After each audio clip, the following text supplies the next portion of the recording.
transactional activity has been low, and I think confidence has been somewhat subdued as Sentiment's well. Sentiment's very low. Yep. Yeah. So you mentioned interest rates, and I think that we should really start off by talking about those July interest rate. Nothing really. I think it was a 97% expectation that interest rates were going to reduce in that July round, but it didn't. So did you see that coming, or were you part of the 97 that thought? No, I was definitely in the 97%. No, well, I think it definitely caught the market by surprise, and obviously the RBA is now publishing how they voted. So it wasn't unanimous. There was it 63, I think, from memory. But I can understand the logic to it to some extent. They were waiting for inflation data to come out, which came after the announcement. So I think going forward, the expectation is that August will see a rate cut, and certainly markets are pricing that in. How deep they go, I don't know. We'll have to wait and see. Markets sort of still talking early threes, 310 or thereabouts, assuming they stay within the 25-point cut range every time they reduce. But I don't know if that in and of itself stimulates confidence in the markets. I just don't feel like those rates by themselves are enough. Like 2 or 3 cuts. I don't know, Pete, what your views are.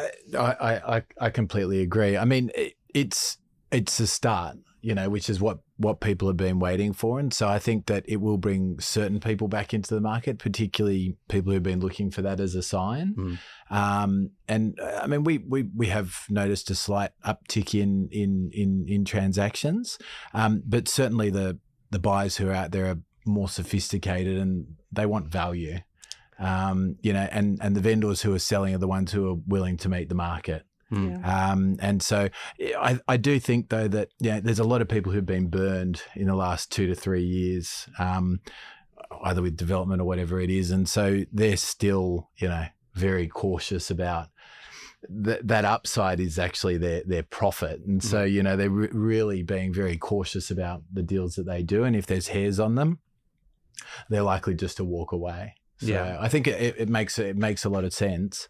Well, the urgency is just not there. Like there's no. If you do want to buy something, there's only a handful. Like the pool of buyers are limited. Like I said, they're looking for value. Yeah. So if I buy today, or it's probably still going to be there. Like a week from today, so for sure it's a bit of a tough time. But there's a lot of those economic indicators there, like with inflation. They were looking to wait to see what those next inflation rates were looking. We've seen unemployment now has grown across the country. Was that unexpected, or what is your general feeling in downtown Parramatta? Look, I mean, there's a lot of government employees not around. Going to work. Well, I mean, there's all sorts of things. They're probably not in Parramatta at the office anyway necessarily. But it look, I think you do hear though about large layoffs, and I think we've been sort of hearing about them, at the major property companies, at the banks, and whatever it was, and I sort of thought that it was unusual that we hadn't seen that translate through to actual numbers. Yes. I mean, obviously, nobody likes to see people unemployed or struggling to get a job or any of those things. But unfortunately, the market that we're in doesn't seem to be a typical market. I mean, there seems to be, there was 13 interest rate rises, and then, we haven't seen the distress that everybody was sort of banking on seeing. And so, I guess the silly question is that still yet to come. But we didn't see unemployment figures rise like we probably should have. Yes. And again, they talked about government spending, government employment, all of those things. But at some point, money comes out of the economy. There has to be a slowdown in the market, and so people aren't looking for new space. They don't have the frothiness to go out and do marketing or new events or whatever it is, and so that employment market should tighten up a lot. And so I think it's kind of a natural progression.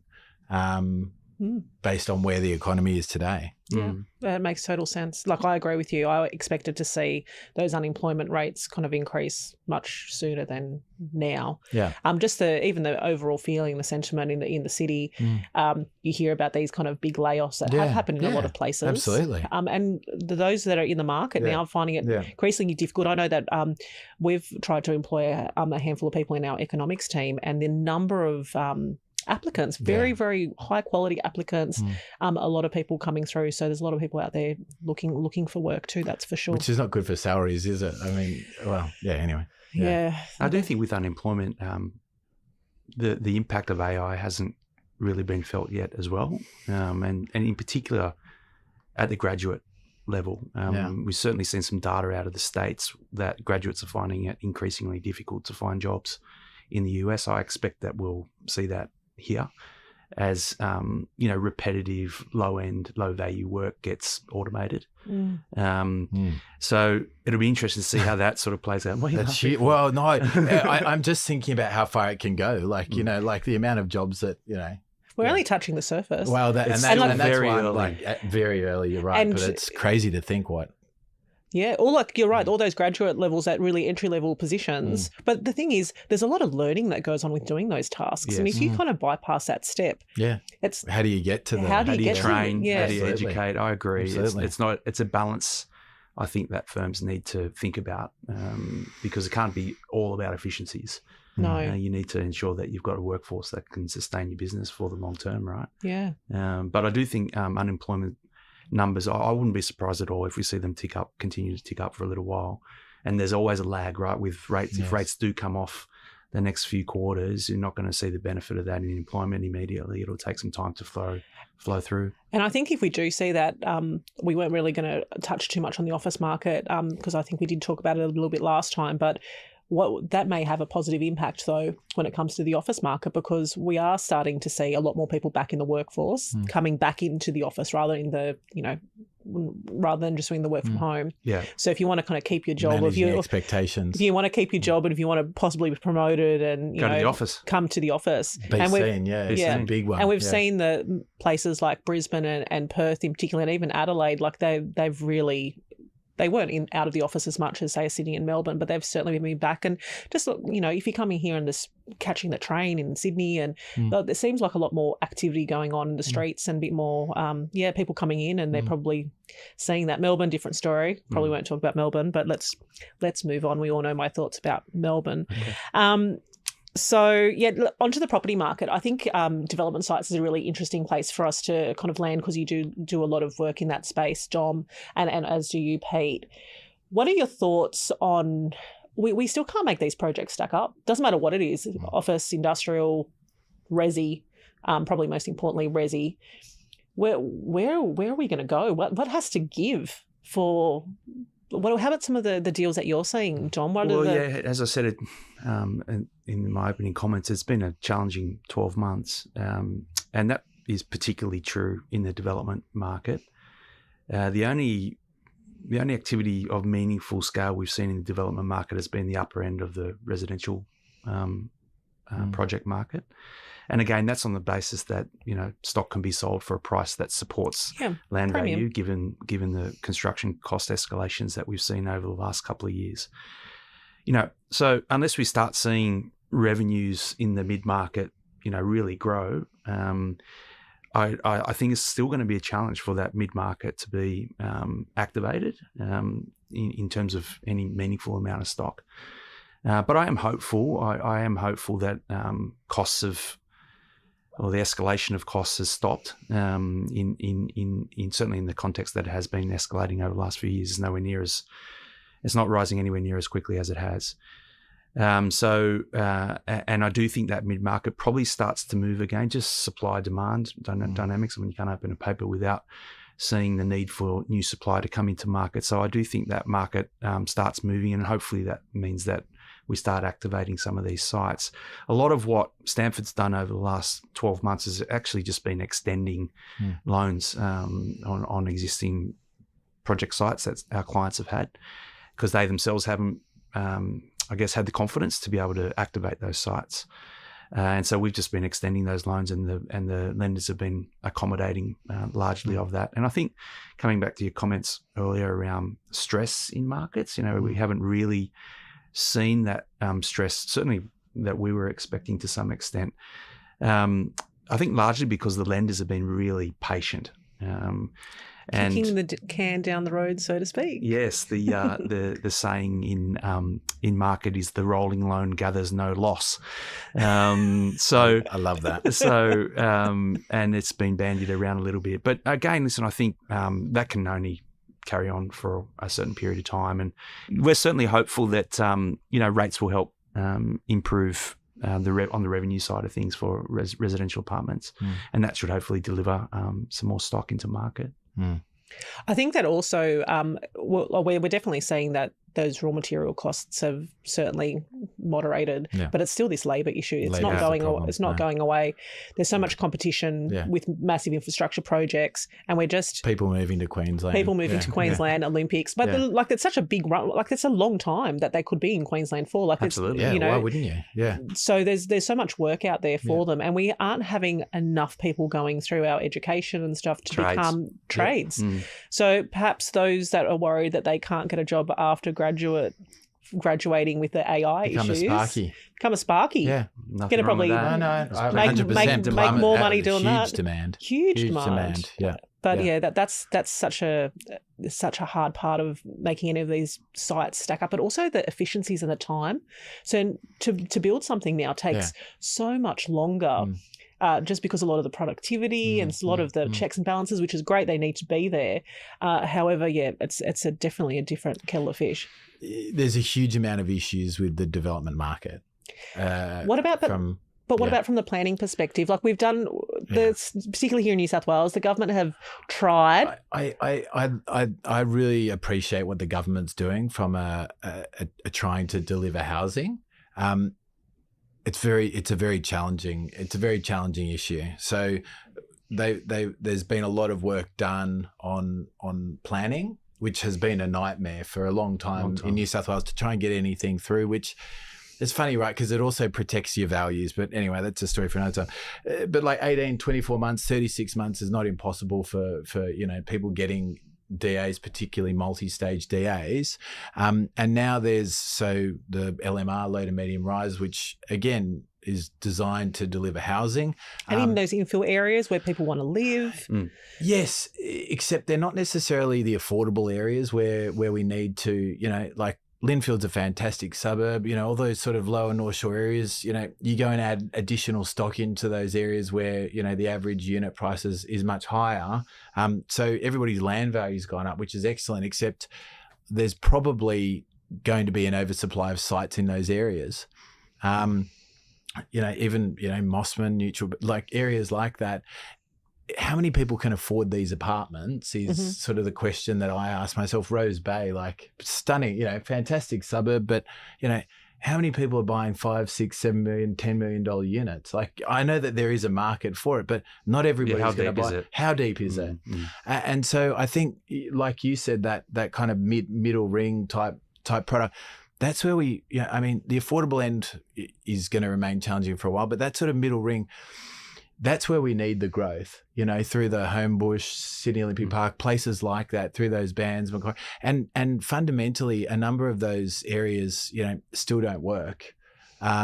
We just and we're going to have fewer builder developers who can actually deliver stock in those areas. Well, that's the issue, isn't it? But amongst others, because then you add in government infrastructure taxes and all these and I'm not saying that we shouldn't pay tax or any of those things, but I'm saying like we've got a housing market which is incredibly under pressure, and we keep adding in these layers of cost, and it's just cost on cost on cost till what builders and developers who I'm speaking to on a regular basis say, I'm not sure why we're doing this. And like Crimea River, like they've done well in the past, but also like it's a symbiotic relationship, right? Everybody needs, they're not just the big mean developers who are making money from it. We actually need housing. And I'll tell you what, the government's not going to deliver it. That's it. They are not. They can set up the framework for it to be delivered in, but they cannot deliver it. There's no way. So I think what we're hoping is that as these interest rates come off, serviceability and affordability goes up. You know, the government has a number of projects in terms of kind of underwriting certain developments with certain developers, which, you know, we're hoping will be, you know, something which will drive that market. But we're going to need more investors who come back into the market because not everybody's going to be able to afford to buy. No, that's right. So we really need prices to go up, though. I think that's really the only thing that can help us. Particularly in that mid-market. Particularly in the mid-market. In the low market, you know, you couldn't sell some of the sites that are out there. You know, we run feasibilities on stuff and it's like, I'm really sorry, but your property's not on paper worth anything. It has to be worth something. But, you know, from a feasibility perspective, it doesn't work. Mm-hmm. But that's where we need the housing. I mean, that's where all the immigration's going. We've talked about it a lot, but values have to go up. I mean, in Parramatta, you know, we've had rate per square metre at 11, 12 a metre for the past 10, 15 years. Like it has not moved. Mm-hmm. They're the markets where we really need those values to grow. So that's kind of, you know, the hope that we have is that those areas, you know, they will see growth in values. But how about on the financing side, Dom? Like you're having the same issues? It's hard to see some of these projects actually stack up, or is there appetite for lending? Or they're very similar. I mean, we conduct an annual survey, debt capital market survey, and this year, which published in May, this year, of the 100 lenders that we surveyed, 97 of the 100, so 97% of the lenders wanted to do more, wanted to grow their balance sheet, actually have liquidity and capital available to do more. But it's constrained by feasibilities. As like, there's no point in lending against a project if the project doesn't stack up because you're not going to get your money back. So, and you can't lend on future value. You can't. Yeah, that's right. Yeah. You can. I mean, we probably have in the past, but you can't do that. Exactly. Yeah. So I think certainly the resi market has challenges. There's no doubt about it. I do think, Pete, your comments around governments. I've never seen a market, certainly in my career, where multiple levels of government are working towards helping to solve the housing crisis. So it's the first time in my career where you've got state, local and federal governments all attempting to try and solve the housing crisis. I think what the state government in New South Wales has done with TODs is terrific. I think it's a great initiative, but it won't unilaterally solve the housing problem. I think what it has done, though, is if you've got a site that was in a TOD area, the embedded land value in that site will have improved as a consequence of extra density that you can get on that site, and hopefully that does activate in certain locations. In certain locations, I agree. But it's not doesn't universal. help though, because then the owners just think that their property is worth 3 times as much, and so then you're already starting with that before you even. But the market will sort that out, won't it? Surely. I mean, I'm not an agent, Pete. It's probably easier for me to say than it is. I hope it. Well. It should. It's very difficult, though, for somebody to say, my place was worth this and the density's gone up. And so you're saying I don't get the full uplift in value. You know, people still have to be willing to trade. And I think that's where the challenge comes in. And funny, we are, and I was making a bit of a joke, but in certain areas, like people come to us and they're like, well, we've had this uplift in zoning. And it's like, well, your house is worth more as a house. Yeah, and that's the reality, because the moment I have to go into the ground or I have to go up, they don't appreciate that. They don't appreciate that, and they're like, "Well, how can that be?" And it's like, "Well, unfortunately, that it is what." Well, it do you is, want to do the development? Yeah. It's still very challenging. But yeah, feasibilities, you know. Yeah, it hasn't been solved. And again, I think the only way, certainly in that mid market, that we start to see activity through the private sector at any scale, at any real scale, is if we start to see revenues move up.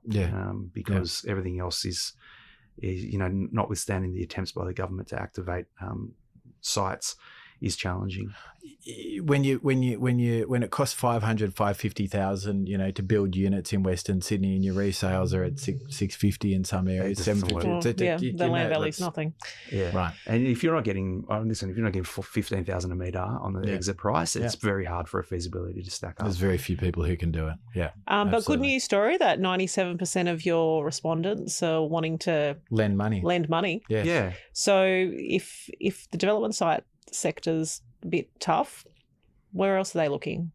Oh, look, again, as I mentioned earlier, a lot of the activity we've done in the last 12 months has just been extending existing facilities, which is not a bad thing for Stamford. We're obviously active in that market.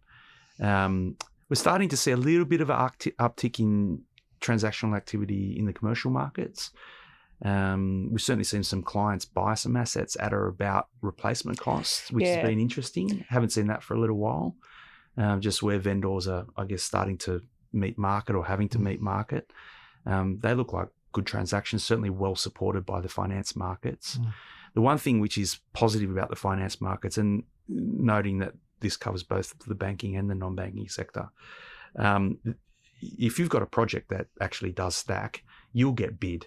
Like there'll be a number of lenders who are really aggressively chasing those opportunities, and that helps. It helps with feasibilities because it does drive the cost of capital down, drives the cost of debt down, and arguably that's the same in the equity markets where equity is required to fund those projects.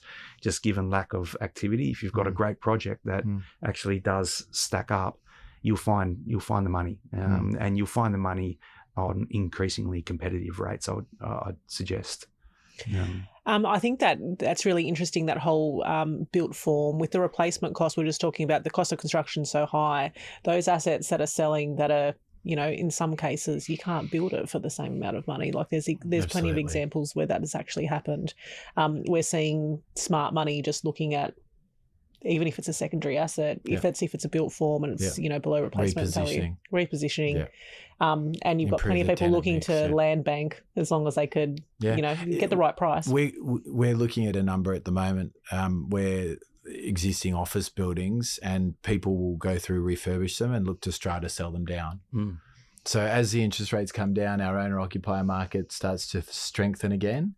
And fundamentally, there's still a number of very successful businesses out there who, once they get visibility on where things are going, will look to own their own premises. So, and you can't do that. You can't buy a freehold of 100, 200 square meters. So it's kind of an interesting area that we're looking at the moment. Is that all across suburban or para? Or? Yeah. Well, we know clients who are doing it in the lower North Shore, targeting medical. We've got stuff in Burwood. We're looking at other things kind of around Parramatta at the moment. And it had been, very quiet. Like, office everywhere was a bit, tough. But certainly since rates have started to come down, we are seeing an increase in inquiries and also commitment from people as well to actually do things, which, it's an interesting exit if you can do it. Like, not everybody will.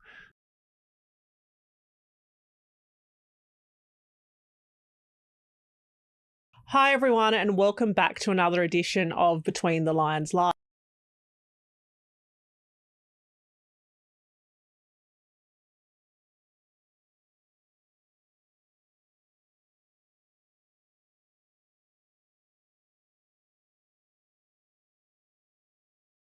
Even if it's a secondary asset, if it's a built form and it's below replacement value, repositioning.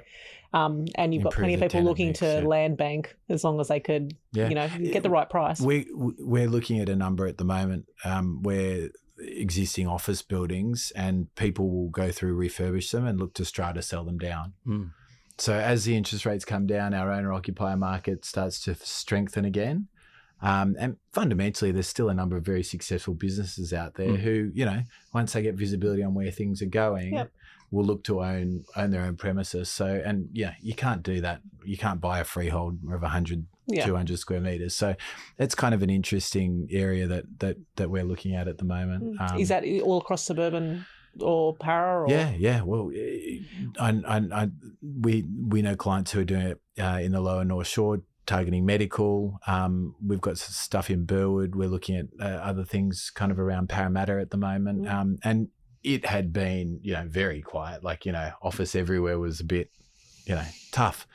But certainly since rates have started to come down, we are seeing an increase in inquiries and also commitment from people as well to actually do things, which, it's an interesting exit if you can do it. Like, not everybody will sell down a 10,000 square metre office building in 100 square metre, lots, as much as they'd like to. But, it is something that people are looking at. Small, medium business owners who are the purchasers of those assets, they'll just justify it by saying, well, it's cheaper for me to buy this thing than it is to pay rent. Yeah. For sure. And that logic is sound, particularly for business owners who understand value, right, and want to ensure just have control of their own destiny. If that's, an expansion space or whatever it is, they'd rather own it than to keep on paying it. Yeah, we've seen a couple of schemes in town, in Sydney, where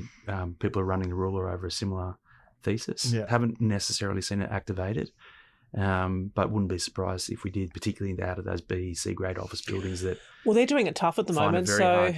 and we're back to that whole replacement cost. You can't knock it down and build again. Like, that's just not going to be feasible anytime soon. Agreed. And small floor plates a lot of the time too. So interesting one. Talk quickly now on retail. Retail has been doing pretty well the last 12 months. In terms of looking at those transactions over the last financial year, it's certainly been the asset class that has had the most activity. But granted, a few really large centres have transacted, which, in the past have kind of been a bit quiet, people sitting on their hands, institutions not really looking to buy or sell. But retail, feeling pretty confident on retail. Like, the fundamentals look pretty sound. In terms of, we're not building a whole lot of new retail. Yes, there's a lot of retail brands that are probably shrinking their footprint, but when it comes to kind of the services and the food offerings, like that kind of real neighbourhood convenience-based retailing is doing pretty well, not building anything new. Yeah, feeling confident? I mean, I think the number of transactions would suggest that the sector is confident, which is, I think it's still like, fast fashion and things like that are still going to be challenging. Yes. But I completely agree. Services, food, and obviously groceries and stuff like that. And I think it would be very difficult to get any new developments out of the ground because you simply can't get the rents to where you need them to be to make anything kind of stack up based on and unless you're developing for yourself. Yes. Then it doesn't make sense. What we're seeing, which is interesting, it's not on the same scale as shopping centres, but retailers who owner occupiers who are going and buying vacant premises for themselves to occupy. Is that like strip locations? Strip locations. Yes, but then I think there is a lot of legs in that particular, but it's very location sensitive. Yeah, incredibly. If you're in the area where your customer base is, or it's an ethnicity, or if it's it can do really, really well. Yeah. So I think that there's and that we've seen some really good examples, really high rates that have been achieved, and on an investment front, really tight yields on assets that have really good quality tenant. Yeah. That's really locationally beneficial for them to stay in that location. Yeah. But I think that really applies to everything going forward. It's very more location sensitive today than it has been ever before. And we have to look at something like a childcare centre to really show that as well. Gone are it wasn't that long ago that no matter where it was, childcare centre, and to some extent fundamentals. Real estate fundamentals. 100%. Like, you need to look at, is there competition in the area? Where are there kids in the area? What's the population growth in that area?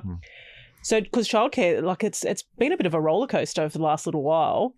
If you've been selling a few, I think that you've got a few on the market as well. Thoughts on childcare? Look, it's still a very popular investment asset. Particularly for mum and dads. It's an easy to understand product. There's no land tax, nice big long leases, very bankable. But I think now more than ever, people do need to do due diligence on the area that they're in, the supply of new centres coming. Like, there's parts of Western Sydney, where we've seen like there's already 5 or 6 existing centres, but then there's 47 DAs in the pipeline coming through, and you're like, I mean, I think a lot of those DAs are just going to they won't come out of the ground. Yeah, 100%. It doesn't stack up to do, but I do think that for the first time in a long time, we're seeing childcare operators hand centres back. I think there's a greater supply of centres. I think there's also with the cost of living, people who aren't sending their children to daycare, like it's not all roses. So I think they're still very good assets. But I think people just need to be careful about where they're buying, make sure that they're in an area with strong fundamentals, and that's real estate at the moment that we're seeing is people are going back to good quality real estate. North facing units are very popular. South facing units are more challenging. It's instead of just getting caught up and buying whatever, it's very much, what am I buying? What is the future of what I'm buying? I think, that's very important at the moment. And I think that also in that childcare space, that price point is particularly important as well. Yes, it's incredibly important. So the sort of sub $5 million sector is incredibly liquid. 5 to 7 is still strong, and then sort of 7 to 10 and above. Your target market is just it's a thinner market, and the people who are at those levels are far more sophisticated. And so they're looking at rate per child of rent that you're getting. What are the increases? Are there personal guarantees? Are there rental, increases? Yeah. So it's a far more like it's a tighter market. Yeah, and on the financing side, same thing. Yeah. Listen, I think just coming back to sort of retail more broadly, it's certainly been anything that's non-discretionary has been very well supported in the finance markets, including large format retail assets. Well, they're historically very, very tightly held. It's really hard to get a hand on. And quite interestingly, quite defensive. So when people get tight on money, they'll always spend money on, buying a new fishing rod or fixing their car, but they might go without something else. So it's a really interesting asset class, and an asset class that we quite like a lot. But anything that's non-discretionary in the retail space has been, it's been really well bid. And interestingly, I think the yields have sort of remained pretty firm through the last 12, 18 months. Childcare is interesting. I 100% agree with you. Anything that's sort of nearing $10 million is really hard. Actually, we've got some visibility on some assets that are struggling to sell at that price point. But as you say, up to 5 seems to have a pretty deep buyer pool. And one of the issues is that everybody wanted to get as many kids on site as possible, and so you've got these rents that are enormous, and so the value of the centre is and then it comes back to, do I want to put $10 million in X suburb, because that's it's a lot of money in a particular suburb. And for the operators, a lot of those centres are having difficulty also from the labour side as well. Getting it's one of the biggest issues is 100%. Filling those centres with good quality staff. With good quality staff, yeah. It's certainly a tough one. But I'm not sure if you can believe it, but we've actually already gotten to time again, so we might even have to part 3. Like part 3 before. Does it get better towards the end or not? Who's going to get killed? 1 in 3. But anyway, thank you so much, Dom, and to Pete, to coming back and talking all through what's going on. And before we do end, I just want to give you let's see what is the next 12 months got in store for commercial property. What's your pick, or what's your expectation? Are we going to be we're going to kick the can down the road for another 12 months, or are we going to see a bit more activity? And if so, where? Who wants to start? I think I can't see land in many locations getting better for some time. I do think in the next 12 to 18 months that things will improve, particularly as interest rates come off more. But fundamentally, with 0.25 drop every couple of months, it's not going to move the dial. And so I see that people have often borrowed money at very expensive rates, particularly on land in certain areas, and it gets to a point where it's like you can't hold on forever. Mm. And so I think in certain places where there is no income and you've got huge land tax bills that people won't be able to continue to hold, I think good assets will remain good. And I think people, even in industrial, they don't want to be developing. They want to buy existing and they want to refurbish. They want infill locations, proven locations. I think it's more kind of, defensive. I think it's controlling costs, and I think it's small wins at the moment as opposed to, when you don't have strong visibility about what's going on. I think people want to get in, they want to make profit, but they want to do it in a controlled manner, which, they can quantify far more. And I think it will be very much continue. Good real estate is good real estate, and I think everything else will continue to be a bit more challenging. Yeah, we like the industrial retail markets. We continue to like the large format retail markets, and I think we've started to see assets trade, at or about replacement cost. When if you're a long-term owner of assets, they're great assets to buy. Yeah, for sure. Because I think they're defensive in that sense. I think the likelihood of competition coming into market, new competition coming into market is remote, given you're buying at or about that price. And I also think as a consequence of that, you'll probably start to see some upward movement in rents, given lack of supply and demand sort of remaining reasonably robust. So we like that sector. I think there'll continue to be opportunity in that sector, and expect that to sort of unfold over the next 12 months. Again, I am hopeful that mid-market resi activates. Yeah. I hope it does. I certainly think it's important, not just it has to. for our businesses, but for the Australian economy and the Australian people more broadly. But time will tell. Certainly the fund. Something has to give at some point, right? You can't have this pressure cooker where you just have demand, and there's no supply. Yeah, rates coming off. Hopefully unemployment doesn't get out of control. Yep. Notwithstanding some comments I made earlier, I do think rates coming off hopefully, delivers a bit of confidence into people and people start making investment decisions. Yeah. Interesting 12 months ahead, that Absolutely. is for sure. But thanks again. Thanks to Dom and to Peter. It was great to have you here. And thank you for everyone tuning in and listening. As always, you can go back onto YouTube and watch this. You can also go on Spotify and just look up Between the Lines Live, RWC, and find this and all of the past editions if you want to see what we said 6 months ago and if we were right, wrong, or where we sat. But thank you everyone for joining us, and we'll see you next time.